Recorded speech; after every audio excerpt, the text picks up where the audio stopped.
Hey everybody, it's Erik Torenberg, co-founder, partner of Village Global, a network-driven venture firm. And this is Venture Stories, a podcast covering topics relating to tech and business with world-leading experts.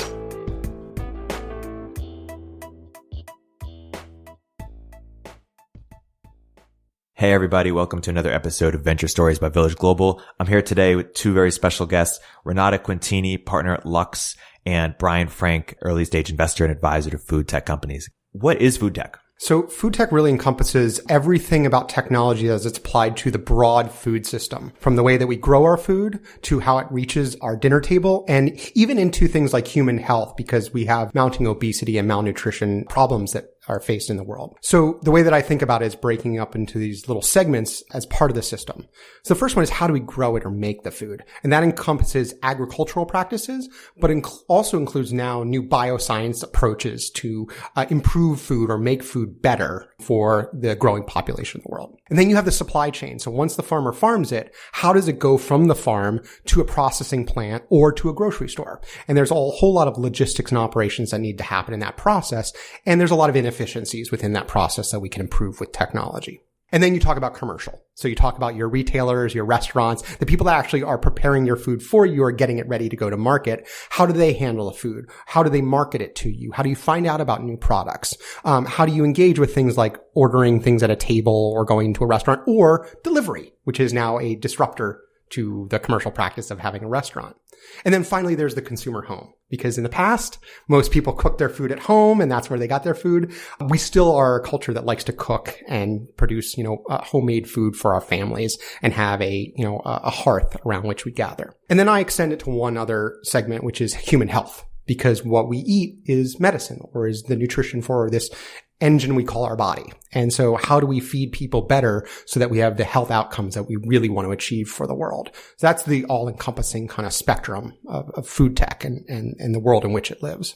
Can you give an example of perhaps a big company per sector? Yeah. So in the growing space, obviously, we are blessed being here in Northern California by being the salad bowl of the country. So there are companies like Taylor Farms, which is one of the biggest growers of leafy greens in California and distributes it US wide into all your grocery stores. So you can easily find their products. In the food processing space, you're talking about people like Nestle's or Campbell's Soup that take the raw product that the growers give you and then produce things like soups or, snacks and things like that for you. In the commercial space, you have big retailers like Whole Foods, Amazon, as well as big grocery chain or big restaurant chains like McDonald's and Burger King and things like that dominate the commercial market. In the home kitchen, there's a lot of different types of products or services. You can consider Uber Eats in the home market because they deliver food to your home. But you can also imagine people like Samsung that provide your refrigerator or your microwave as part of that home environment that are building technology for that space. And then in human health, we're starting to see the first generation companies that are equating food and health. Normally, you've seen this in the medical space, right? You've seen things like Similac for babies and things like that. That's their first formula. Or you've seen Ensure, which is for adult health and things like that. But we're now seeing a plethora of companies that are looking at how do we improve human health using food as the vehicle with which to deliver optimum nutrition to people. So companies like Habit, that's here in Northern California as well, would fall into that health plus food kind of category. Do you have anything to add, Renata, about how you guys think about food tech at Lux? Yeah, and I'd add just sort of a horizontal dimension of really truth and transparency. I think people are definitely interested in understanding what are we putting into our bodies, how it is made, how fresh is it, and what are the impacts going to be. So things that are connecting supply chain to the end consumer. So things like leveraging DNA, spectronomy, or those things to understand what's really inside the food. So companies like Clear Labs, for instance, that will say, what's in a hot dog? And do you really want to eat this hot dog? And how do you actually create consumer products around that? It's a very important trend. And I think another trend that is opposite to food as medicine is food is making us sicker. I think the idea of leveraging for scale and leveraging for mass, you have a lot of processed, a lot of sugar. And what not only are the new versions or better for you versions of those things, but also the rise in allergies and food sensitivities. And it comes really from the way that we produce and consume our foods. So how can we actually reverse those trends and make, food better for us across all realms? Right. I want to ask you guys both in a bit about where you're looking to invest and what your thesis is in this space. But first, perhaps we could start with maybe a brief history of how the field has evolved over time. Yeah, I think so. The funny joke I always hear is, what did we call organic food in the 1950s? It was called food. And so we started as a very obviously agrarian society in America. Everybody grew the food that they needed, and then we started to consolidate. As kind of urbanization and industrialization happened and World War II ended, we needed more food on the table. And so it became industrialized in a way, much like every other industry became industrialized. So things started moving into plants, and we started using chemicals to induce more quantity, but not necessarily quality in our product. And so we developed a very industrialized food ecosystem. I would call it nutrition light, calorie heavy, right? Because we wanted calories, but we didn't understand the value of the nutrition that was coming with it. We're now coming out of that revolution, that industrialized revolution, and looking back, like Renata said, into how can food be better for us, and how can we produce it to include all the nutrients we need, to know the farmers, the places where it's being produced, make it more trustworthy, reliable. And I would say bigger issue is sustainability. Because with the industrialized nature of food, we were taking more resources out of the land than we were putting back in. And so that inhibits the scalability of food production for our next generation. And so all of that has led to what I think is the opportunity for us as investors and startups is to create a more sustainable, trustworthy, highly nutritious food system with a lot less inhibitors or things that would just take away from that food system, which includes things like lack of productivity in the supply chain. One of the big macro challenges we have to face now is because of the previous food system, we have climate change as an issue we have to deal with. Both the food system causes it and is a big repercussion to the food system. And so how do we make plants that are more drought tolerant? Because water is at a premium these days, not as plentiful as we would like. So I think once we come out of that industrialized revolution, we've rethought how food needs to get to the table. And that's kind of created all this opportunity in food tech. Right. So I grew up in Brazil, and, Brazil is the mecca for delicious all around great quality food. And, Brazil is also a net exporter of so many food items that, nature bounty. So what we saw actually in Brazil was a couple of different trends. One was the better quality, nicer looking things. They got better pricing on the market. So that was the export. And then the second one was, okay, what was left over was the not such great quality, things that didn't look so great or didn't taste so great. So how can you actually use science to help make your export more attractive and also the leftover more attractive? So you have a production mechanism that optimizes for looks and optimizes for taste, but doesn't optimize for health.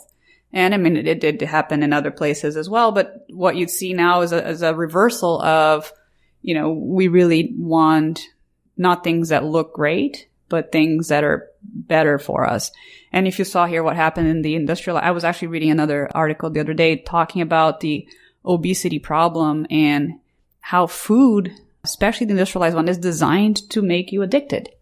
And it says it's a losing battle because the quantity of sugar, the fats that they use, the taste is so good that it touches the wiring of your brain in a different way that you cannot even fight back. So that reversal of let's peel the layers of the industrialization, peel the ingredients, and actually understand not only just taste and availability, but quality and health is a critical tenet. And where is the perception of the relationship between technology and food today? I remember in the 90s, early 2000s, very high level of knowledge of this, when GMOs were coming out, there was a lot of controversy around them. Things like Soylent in the last few years becoming a bit more mainstream, but still, I guess, sort of an early adopter, tech community. Where is sort of perception in the industry of fusing technology with food? Yeah, I think there's definitely been two camps that have built up, the pioneers and the innovators that are going down the fully technified food route, the Soylents of the world, which are saying, Soylent can all be an all-in-one food that you can just drink, every day and you'd be healthy and things like that. And then there's the traditionalists, the people that grew up raising cattle or growing sorghum or things like that. They're like, don't change the system. I just want to make more and have reproducibility of what I'm doing today. And I call it the high school dance problem. It's like the guys and the girls are on either side and they don't want to dance with each other. So like the farmers say that Soylent stuff is crazy, but then the guys that are making Soylent or the guys that are trying to pioneer are saying like, well, you're stuck in your traditional ways. And so one of my thesis is we can build better companies or better products by collaborating, right? If we get the best technologists with the best food people, the idea is 1 + 1 will equal 3 in that situation. And you're starting to see that with some of the next generation companies. People like Impossible Foods, Pat Brown, who took science about how to develop this core ingredient heme and applied it to plant-based products to make them more yummy, to make them taste more like meat. And he doesn't hide that they use, standard plant-based products in their product stack and things like that. But he's like, we need to do it differently. And so he's brought the best food scientists along with the best bioscientists together to kind of create a next generation food company. So I see a lot of opportunity, but I would say we're still stuck in that people are innovating on either side of that fence, and we got to figure out how to get them to collaborate more on that. Yeah, the way I see technology playing in the space, you have one area which is just scale, repeatability, and efficiency and cost, yes. Right? If you look at the production scale of food, what are the lessons that we can apply from other industries, be it AI, computer vision, robotics, so on and so forth, to make the production just more scalable, more reliable, and less seasonal, right? So like yield, cost, efficiency, which technology is great for. And then there are also the other creation of new that technology is so good at. Like, okay, what's the next frontier? And you see some advancements in synthetic biology for, we have natural resources that are becoming scarce or that are creating a lot of environmental externalities. Can science come in and replace some of that? Or we're going to need more protein by 2050 than we can produce consciously and environmentally friendly. Can science come in and take some of that? So you see also that wave of synthetic biology and creation of just beyond like reutilizing plants and ingredients that we already have to create new flavors, but actually can we create new cell structures to replace what nature offers? So that's another area that technology is playing a role. And if you put GMOs to the side for a second, because that's probably one of the most derisive areas for science versus, traditionalism in terms of food, take labor shortage right now that's happening in food and agriculture. If we look at what we have in terms of labor to pick our vegetables and fruits, the labor policies today are meaning we have less people that are actually coming in our country to actually do that. And no millennial, from San Francisco is going to go down to Salinas and pick lettuce as their next career move. So the reality is the farmers down there are facing a really big challenge where hardware, automation, and robotics are actually there to solve a problem, and they're all actually now asking for it. So they're being faced by real existential crises, and we don't have people to pick our vegetables. Why aren't we now looking at robotics and automation to weed, pick vegetables, do the repetitive, hard-to-do tasks so that we can up-level humans within that process and pay them a meaningful wage, right? And not pay a very small wage for very low-skilled, highly risky labor. And I think a tangent to that point that I love that trend is really how can we get the most out of the least, which is really the sort of the optimization problem, right? So you have high usage of water, high usage of fertilizers, not only the cost implications, but the health implications of that. So how can we actually make the whole process more efficient? So you see a lot of robotics and computer vision being applied to that. How can we get the best yield of my crop? Almost like a little bit like Darwinism, looking at what's growing and picking out the best ones and not nurturing the not so great ones. And also less quantity of fertilizer per volume so that it's safer and healthier for you, right? So you see companies like Blue River, FarmWise, and a bunch of others that are thinking about how do you build technology-assisted farming process that will be better yield, better for you, less fertilizer, less cost. But going back to your question about what's changed or what historically has happened is we literally thought of these resources as limitless, right? It rained last year. It'll rain again this year. Well, that's just not the truth of the world that's going forward, right? And if you look at where the temperate zones for some of these products are growing, they're starting to shift. And so if you look at the change of like coffee production over the last 20 years and the next 20 years, it's going to shift to higher elevations. It's going to get really shrunk. And so we could see a spike in prices of coffee and chocolates and things like that only live in a very temperate zone. So unless we invest in things like biosciences to improve how drought tolerant those crops are, or to increase the likelihood that they can be grown indoors, for example, we could lose whole swaths of crops, or at least crop land, that we assumed was just going to be there forever.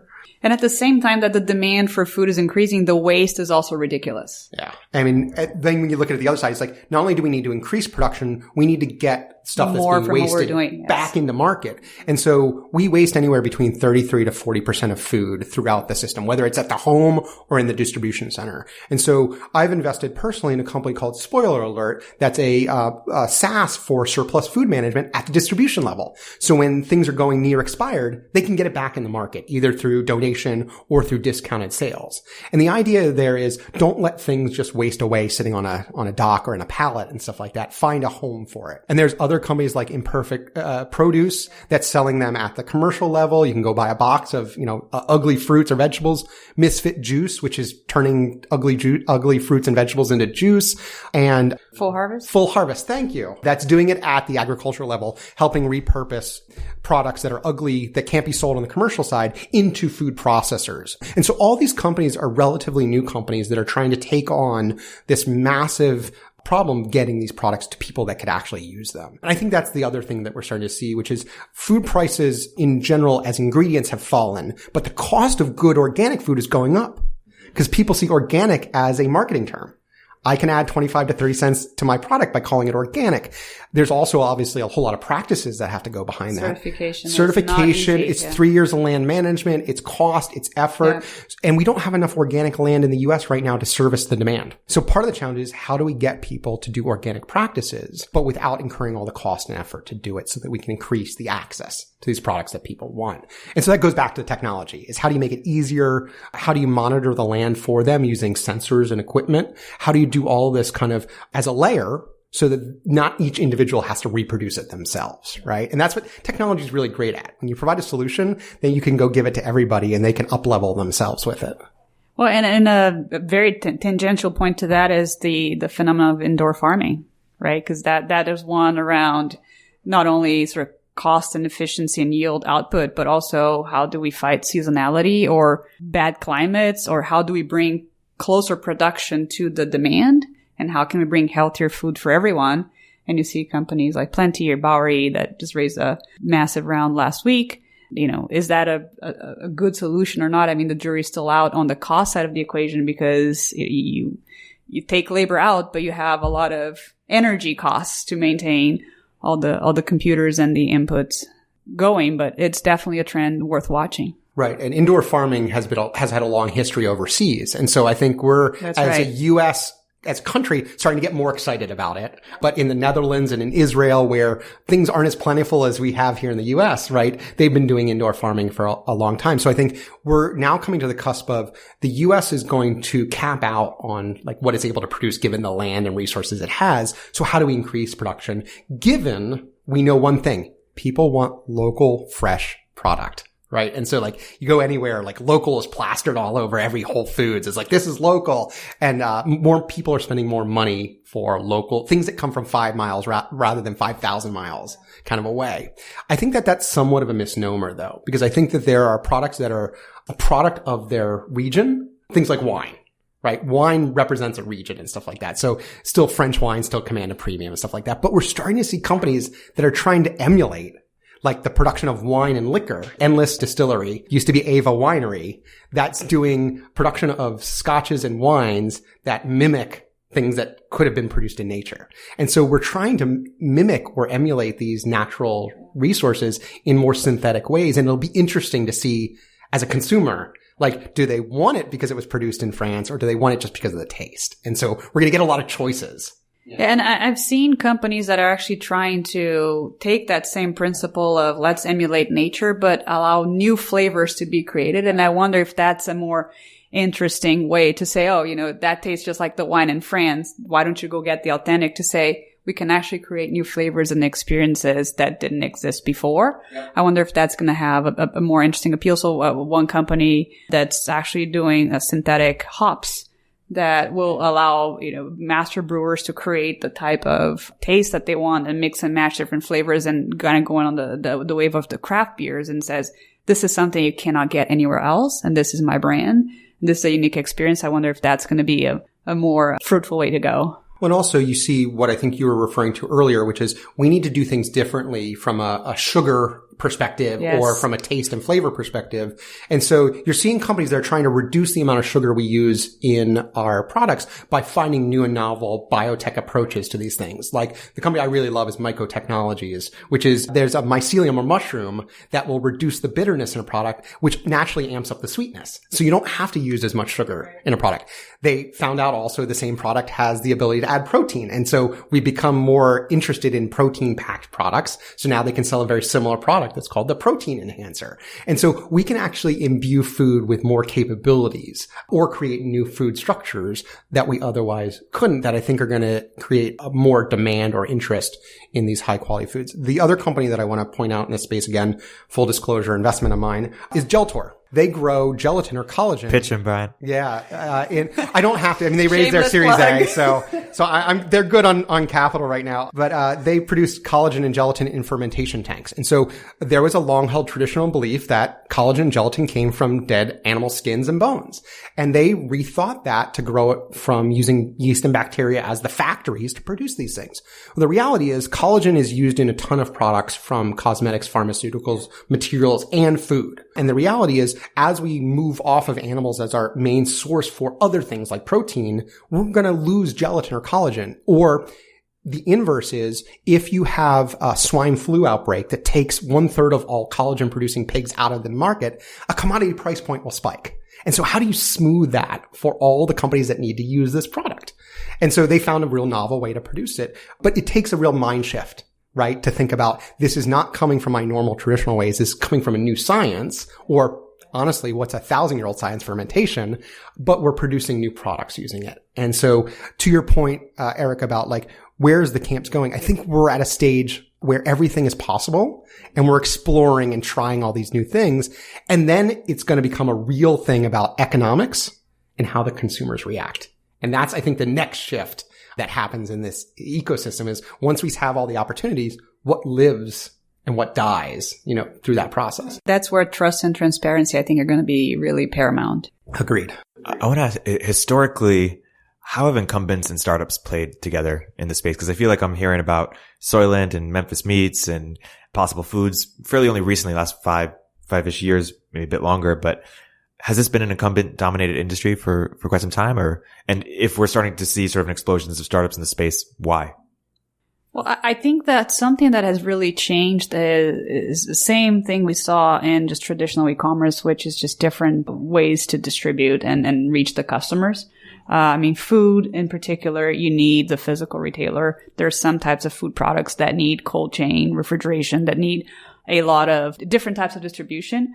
Part of it is, with Soylent and other brands, the ability to also go direct or to leverage the Amazon platform to fulfill some of your stuff. I think it really, really helps. And it makes a huge difference in sort of launching new brands and creating new products.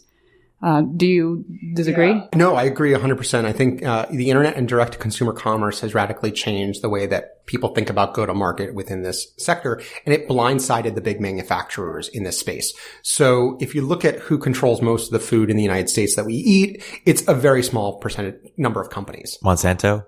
Monsanto from a growing perspective, Bayer, Syngenta as well, in the growing technologies. Because if you look at those companies, Kellogg's, Campbell's, Coca-Cola, they Nestle, own the shelf space. They own the shelf space. And it's all of that game of, who's going to get the end cap where and who's going to control the retailer and what do you show and what do you demo in the store. So actually knowing, for a food brand, knowing how to play the in-store game is something really important. But their innovation cycles were very long. And so for them to come up with and deliver a new product, it took too long. And that's where Soylent, let's give them credit. They came up with a new model, which was, we'll keep iterating. And that's not what traditional food does. Actually, if you look at the balance sheets of public food companies, their R&D spends about 2% of revenue. Yeah. Tech companies, 20, 25, 30%. Wow. Exactly. That's not what they do. Yeah. Right. They are a marketing organization with a little bit of R&D. And so when you have a Soylent or you have a Chobani, Chobani is a great example, right? They basically reinvigorated the category of yogurts and stuff like that. Or any of these people that had kind of disrupted what the previous big brands were thinking of doing. And then you see even people go farther, like the Memphis Meats of the world, that says like, so what if your meat didn't come from a chicken? right? Or didn't come from a pig. And then a Tyson's or a Cargill, they take interest because they're like, oh, well, if that happens, existential threat to our business, we go out of business. So we better, and this is why Tyson's then rebranded themselves from being a chicken or a pork company to a protein company because they want to encompass these new technologies.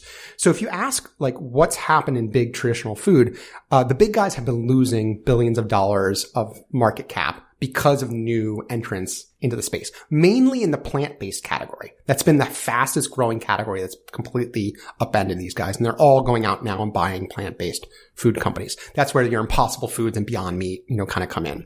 The next one is the science-driven businesses. Like Renata said, they're not spending a lot on their R&D, so their scientists aren't designing down that route. So they're going to get involved. And that's why people like Tyson Ventures have put money into both Beyond Meat and Memphis Meats as a hedge against their future business so that they can be in that business as well if it becomes a big threat to their existing business.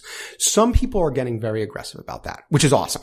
Cargill has a fund. Monsanto's fund now is transferred to DCVC, so Data Collective now has the right. Monsanto team. Isn't Monsanto, I could be wrong here, but like one of the most disliked brands in America? Yes. Why aren't they disrupted? I mean, is it also true that there's like government regulation, like certain things that like governmental policies that sort of prop up incumbents in this industry? Is that incorrect? It props up the farming of soybean and corn, which are kind of the basis for a lot of our food products, right? So corn syrup obviously being a staple in terms of a sugar substitute and things like that. That makes certain products ridiculously low on cost to produce. And so that's why the big food manufacturers that have based their products on soy or corn can get away charging less than what would normally be to produce those things. But I think going back to Monsanto, that they own the channel, and that's really the hardest part to crack.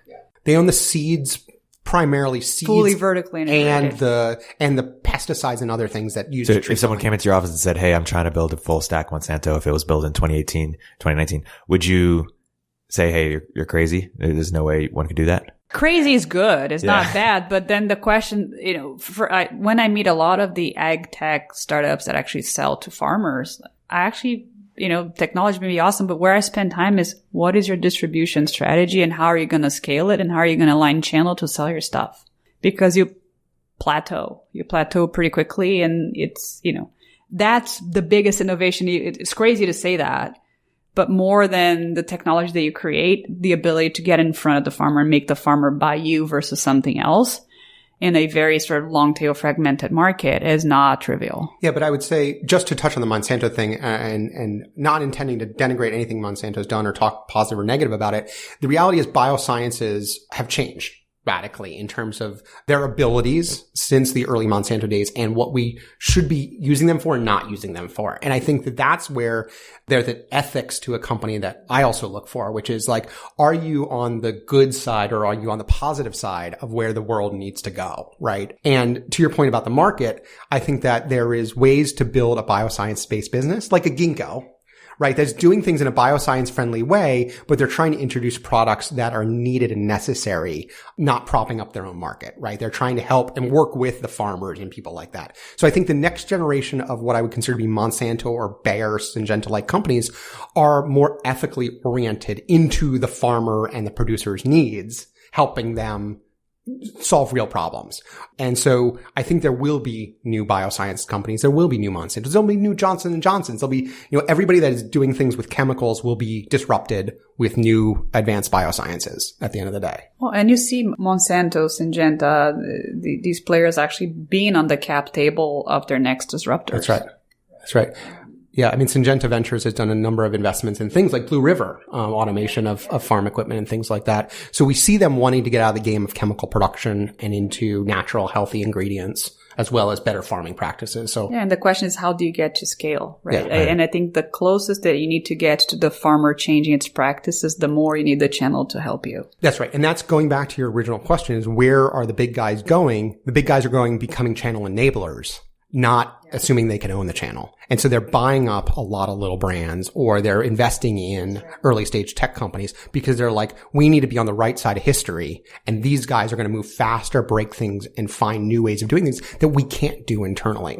And so when you talk to the big manufacturers, they either have a plan to be a venture fund themselves, they have a plan to seed an incubator or accelerator, or they have some springboard or some way of getting new brands into market using their knowledge and expertise. So channel becomes an enabler, not a detractor. And I think they all recognize, like, if they want to keep their $1 billion of market cap, they're going to need to play in the startup world, which is great for us, right? And then you look at, from a venture perspective, and I'd love to get Renata's take on this, you look at where these companies will end up fulfilling their promise. And one of my mind says, well, it could be IPO, right? So Beyond Meat just filed to IPO their company, which will be the first major plant-based company to IPO.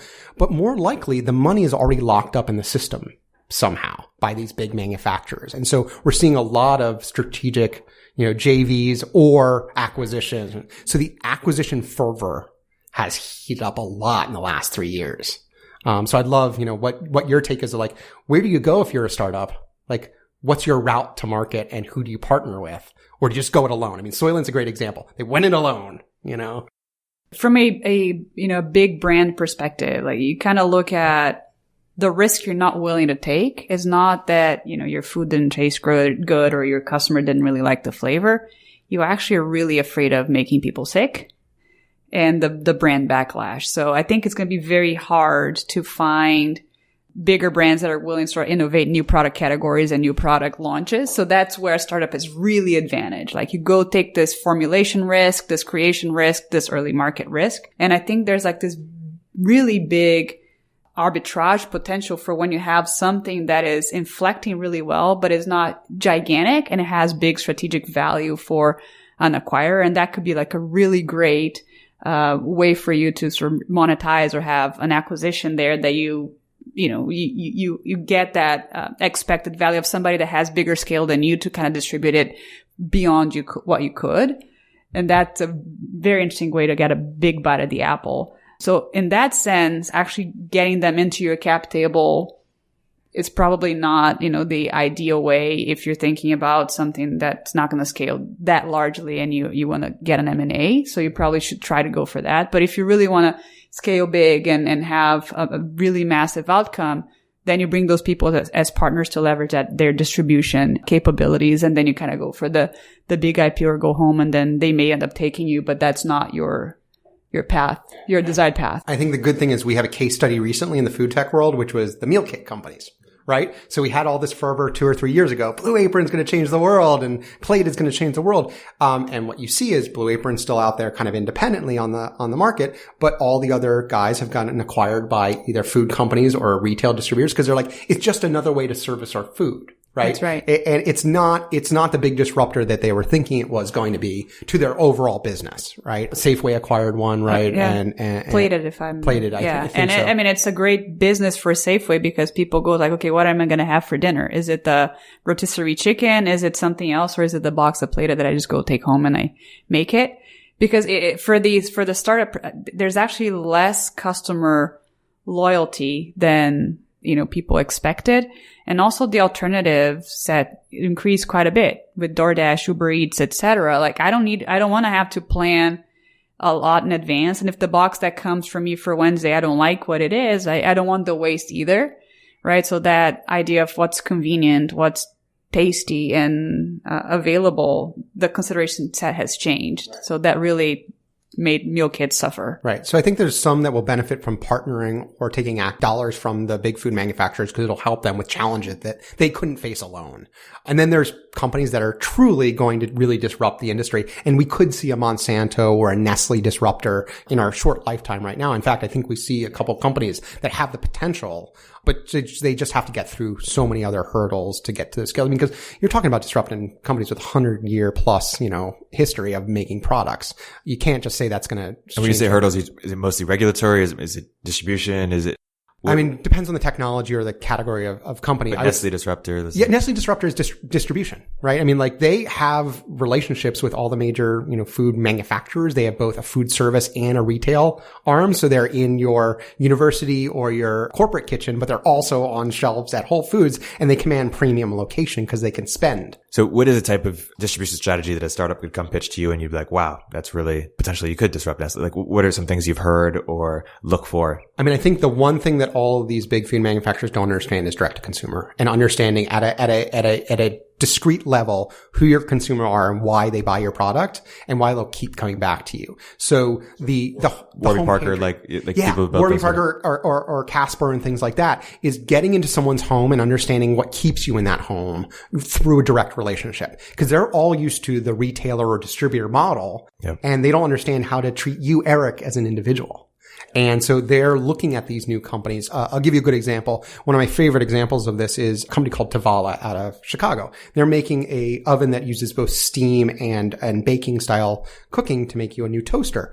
And they partnered with Tyson's, and Tyson's is really looking at them going like, you know how to get in someone's home and provide a meal that people will love. We've never done that, right? We've had things that will sell in a frozen aisle or a fresh aisle of a retailer and then try to market that, but we've never gone right to someone's home.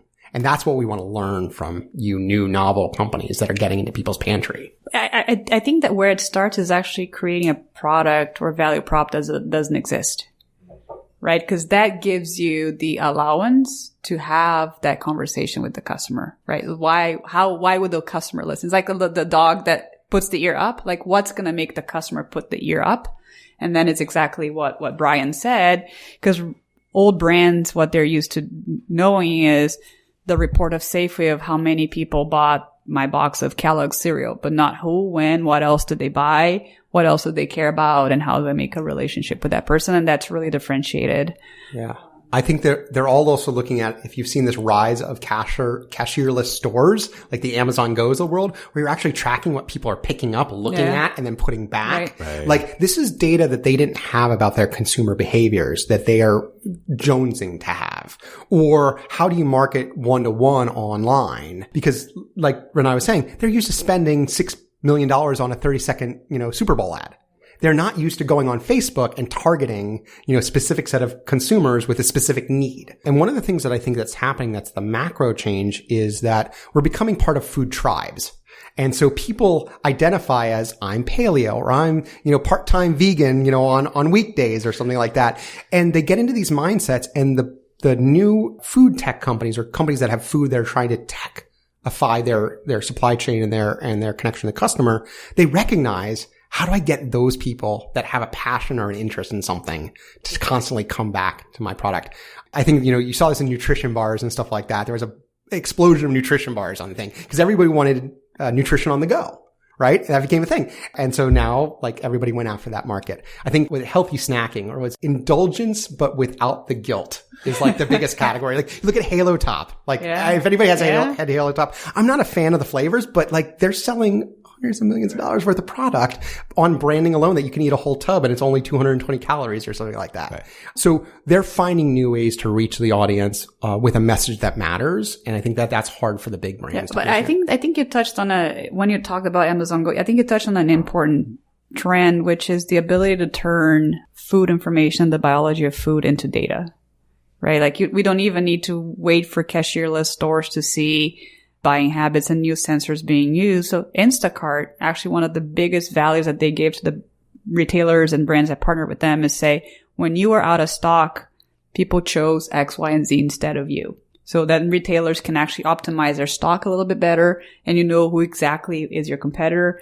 And people will say, okay, they bought your product, but these are the other things that they bought as well. So you can get a better demographic read of your customer and what do they want, right? And to do that at scale, it's going to reap massive benefits to the creator of food and to the provider of the experience. Because, as real estate costs go up, the cost of providing those services, and people want more convenience, they want to know exactly what should I be buying where, and make it really easy and accessible. And I'll go even one step before that, which is I think that the data that's available at the shelf level, or what consumers want, is so opaque because it's kept behind the retailer's coffers. And so if you're a food manufacturer, all you know is that some people have reordered, and you have to do your own analysis of who reordered, why, like what's going on in San Francisco that month that made my product sell better. And the next generation of retailers or startups are looking at how do we get the data through to the food producers?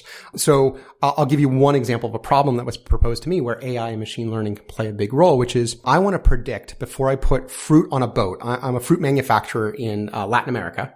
The second I put that fruit on the boat, it's committed to its retailer or location. But if it's not going to sell that month because of weather or buying habits, I need to know that ahead of time because I can waste product or I can get less than the full dollar for that product. So how do I do predictive intelligence with all the data resources that I can marshal? And right now, the retailers aren't set up to give you that data. And so there's a whole new world coming of knowing about your consumers that will help you both sell on store shelf, but also could open up more opportunities to sell direct. Well, and I've seen companies kind of go one step deeper into the value chain that says based on the price of commodities and the type of land and climate that you have, these are the crops that you should plant. Don't do this quality of orange, do that other quality of orange, and do it this way, optimizing that or that type of input to maximize your revenues. It's a really interesting flow of what data can I get to plan my shipments or harvest, and then what goes back into as a feedback loop. That's right. Right, into producing better product in the future.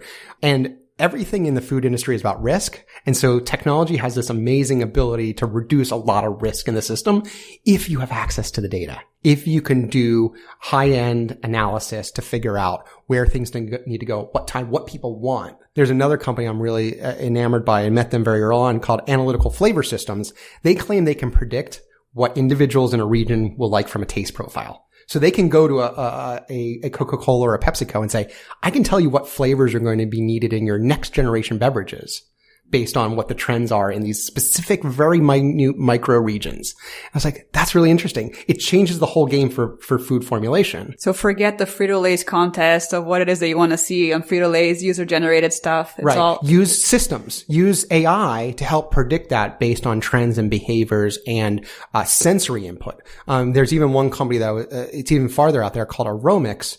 And Aromix, basically, you swab a part of your product on what's called a synthetic a biochip. And it has all these little sensors that are basically the bioreceptors of taste and smell. And basically they can create a histogram of the flavor profile of a product. And so you can tell ahead of time, like if a reformulation matches, the intended desire. So if we're trying to reformulate Pepsi to have less sugar, like people aren't going to give up the taste. Like we learned that from what is New Coke and stuff like that. Like they want the taste, but they want less sugar. And so companies can think about reformulating or refactoring based on better data because the science and AI can unlock that. That's right.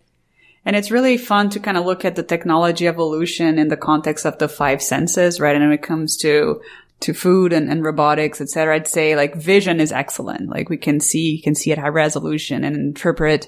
So from what Brian is saying, the sense of taste and sense of smell, it's improving.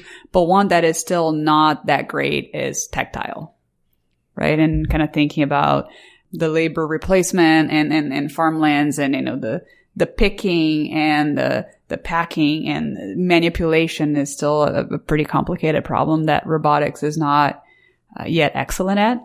And it's still very single purpose. Right. Why aren't there orders of magnitude more food tech entrepreneurs in the space? I feel like I see a lot more biotech companies, a lot more digital health companies, a lot more Warby Parker competitors or, D2C commerce brands. Why aren't there more food tech companies and what's going to take for there to be much more in the space? It's not as sexy as going and joining the next or building the next, autonomous transport company, right? At the end of the day. So you have this, like, what does the press write about problem and what's sexy with cryptocurrency? We just all run on crypto, right? But it should be. I mean, we eat food, it's so core. Yeah. And I think part of the challenge is it's painted as not sexy or it's a traditional industry. But part of the challenge is I think that the food industry it has a very hard yield in terms of return on investment. No pun intended. Yeah. Previously, when investors look at the food and food tech world, we valued companies based on multiples of sales and stuff like that. And that's just a traditional thing. Is you're building a product, you sell it. The reality is science and technology are upending it. And so if you're building the next blockchain company, blockchain for food is one aspect, but it's not the only aspect, right? You're a blockchain company at that point. We are starting to see very secularized people that understand building for the food ecosystem in computer vision. Like Renata was saying, computer vision applied to the food industry has a lot of promise, but no one really thought you can build a big business just in that vertical. And I think that is really changing. If you look at McDonald's, Dunkin' Donuts, Domino's Pizza, if you look at the market cap and the multiple of revenue that these companies trade, I mean, people have to eat. And we eat at least 3 times a day. I think it's a combination of the frequency, the brand affinity and affiliation, and the type of margins that you're able to get. Because honestly, like some of these companies trade like software companies. When I looked at it, I was shocked.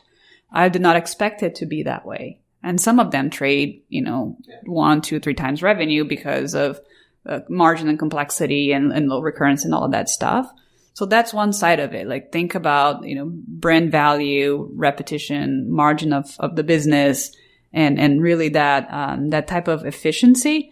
And when you kind of look at a food company, you need so many different disciplines to make that successful. You need people that are going to be dealing with the suppliers out in the field, with the dairy providers or the lettuce farmers, and need people that can understand that world, procure in that world, negotiate the right quantities and prices.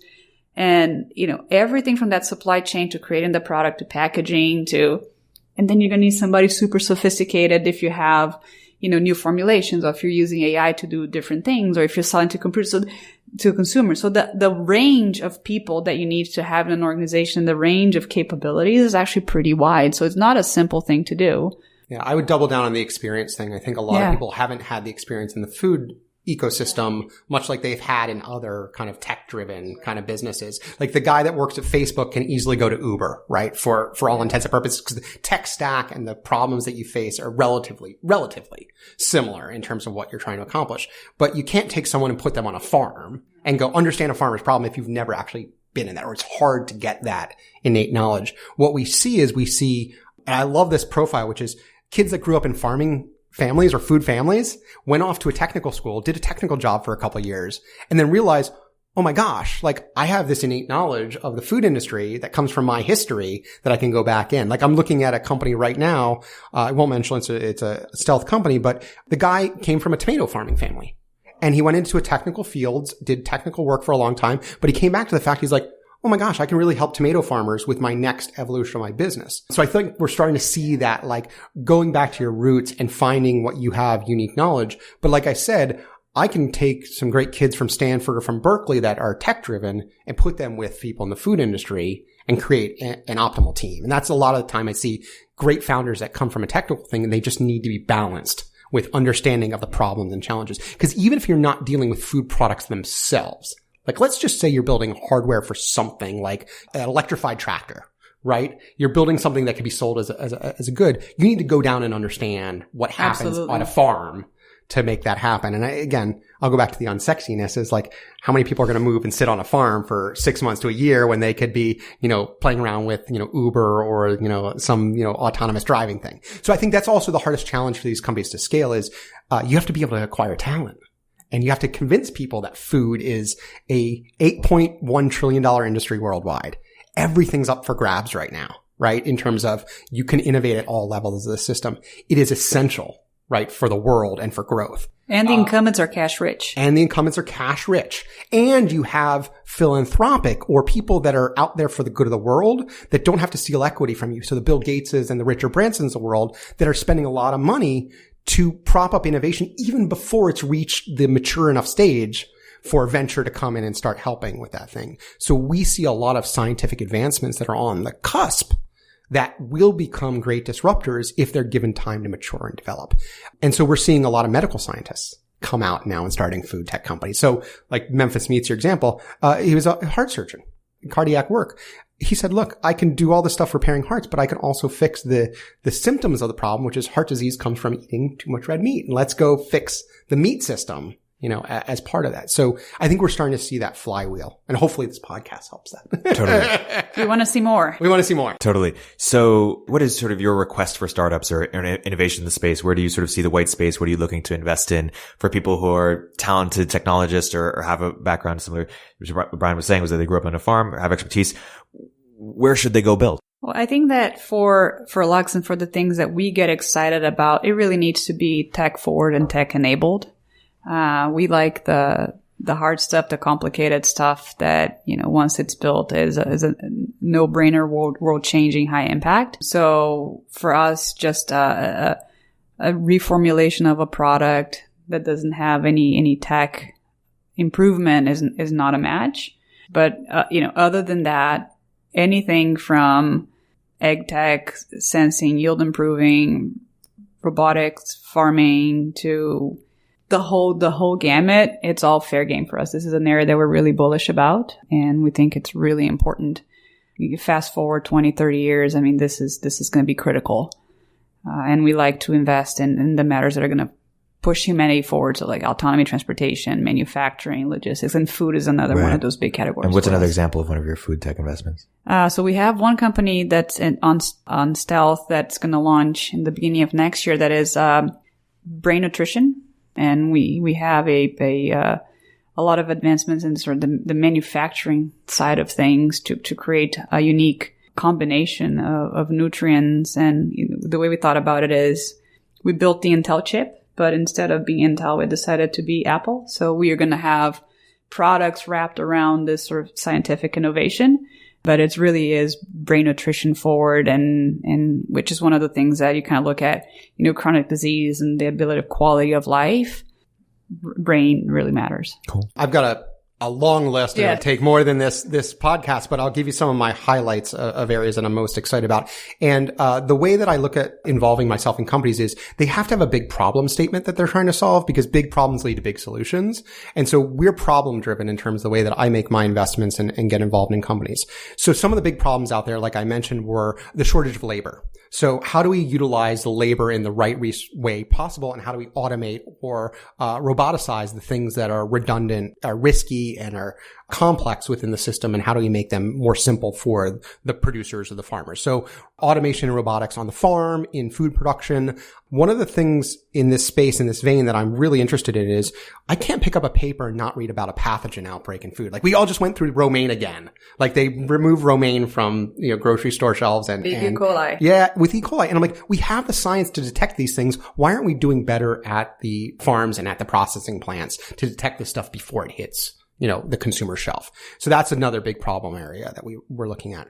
I think the restaurant and food service industry is becoming very, very difficult with the rise of Uber Eats and other ways of servicing food.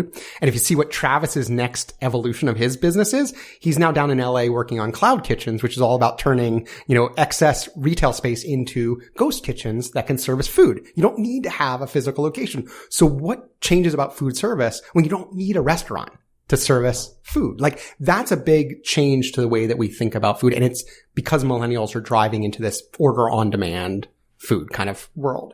And then I think some of the other big challenges are around, as I said, food as medicine or food as health. How do we put nutrition back into the food so that we make it solve specific problems that we have? I think brain health, like you said with your company, is incredibly important. I'm really looking for what's the next Weight Watchers or Nutrisystem. Like there's a multi-billion dollar market out there for weight loss and weight management. And there has not been yet a solution that's kind of come in and really, really disrupted that whole market, because it's something like 3 out of every 4 US, households consider themselves overweight or want to lose weight. And so like there's a huge opportunity there that someone's got to figure out. And I think the challenge for me is it's both a technical solution as well as behavior change. And I think that's one of the things I see is we get a lot of tech founders that come in and go, I'm just going to put an app in front of them or a service in front of them that's going to deliver them a fresh and healthy meal. But you don't understand that there's a behavioral change to get them to keep coming back to you and make that an on-demand kind of thing. So we're tracking a couple services that have the potential to become a Weight Watchers or Nutrisystem-like disruptor, using technology and information to help better service their customers. One company that we have in our portfolio that is relevant to the discussion is called Calliope. It's a company that is mapping the relationship and the pathways between our gut and our brain. And turns out that saying butterflies in our stomach is actually a true thing, and there are neurons in our gut. And this company actually figured out, if you think about it as like a piano, what are the notes that you have? And if you press different notes together, what kind of things highlight in your brain? And when you think about impulse, about, happy feelings that you get from eating certain things, this company can be really disruptive also in that idea of like our reactions to the things that happen inside our guts. And I think that that's an area that both Renata and I are very excited about, which is when the system of our body becomes digitized and how we know how food will react to it unlocks a whole lot of potential. And I think the term that most people use is personalized nutrition, but really understanding what it means to feed this system, our body, with the right nutrients and what the net results are going to be. Between sensors and products and the 23andMe's and ubiomes of the world, we're going to learn a lot about the system. How do we turn that into actionable, like utility for the food world and ultimately for a good health outcome? And another way of asking the question is if you guys said, I'm going to put my entrepreneur hats on, no longer be investors, and had any array of talents, what startup in the space might you pursue? Going back to my comment about personalized nutrition, like I said, I think that there is something we know about the body and what people want or desire. And then there's connecting that to the set of products or services that will ultimately help them achieve whatever the outcomes are they are trying to do. Like for Renata's case, the brain health, is it because you're competing against a brain issue, meaning like your brain is deteriorating, you need to buffer that, or you're trying to increase your productivity or enhance something. And so one of the things that I think is missing right now is a definition of personalized nutrition that really encompasses what you're trying to accomplish, what the products are that can solve those needs, and then how do you create a solution for someone that's either medical necessity or just personal desire. And I think everybody's going at it from a slightly different perspective. There's no one service that kind of encompasses that. So if I have diabetes, for example, Virta Health is servicing me as a diabetes provider. But if I want to do just something small every day that reduces my chance of diabetes, I have to go look for, relative services. So I build something kind of, I guess I would say it's a behavior change company that's helping people identify and find the products and services that will change their health outcomes. I would just go and basically create the new food companies of the future, like the Coca-Cola of the future, the Kellogg of the future, the Pepsi. It's obvious. It's obvious what people, have today and what people need change to be. And I would try to figure out what are my passions and interests and like unique insights to create these new products. But what needs to be attacked is right in our faces. And are you seeing any startups doing like Kellogg of 2018 or? Because I haven't seen any. So one of the big ones is CBD. So obviously all the food companies have now started to think about how CBD plays in their plans. So Coca-Cola and all the alcoholic beverage companies have started to say like, we want alcoholic beverages or beverages that are non-alcoholic, but that have a euphoric, feel, right? Because it potentially habit forming. Right. Is that why you were laughing, or because you have stealth company? Well, I mean, yes. Both. Both. Excellent. That's the master plan. Yeah, I would say if there was one thing that I heard recently that I was like, wow, that actually could be huge, is like a big beverage company coming to me and say, I want a non-alcoholic beverage that has the same effects as alcohol. And I think I've heard that from a couple other people as well. And there's a couple coming down the pipe that everyone's kind of excited about. That's right. Yeah. Alcohol is like one of the biggest causes of death. So yeah. As Homer Simpson said, it's the cause of and solution to all the world's problems. So if we could create a better solution for the world's problems, that might be a good thing. It seems like as good a note to end on as any. This was a fantastic podcast. Thank you guys so much for coming out. Our pleasure. I appreciate it.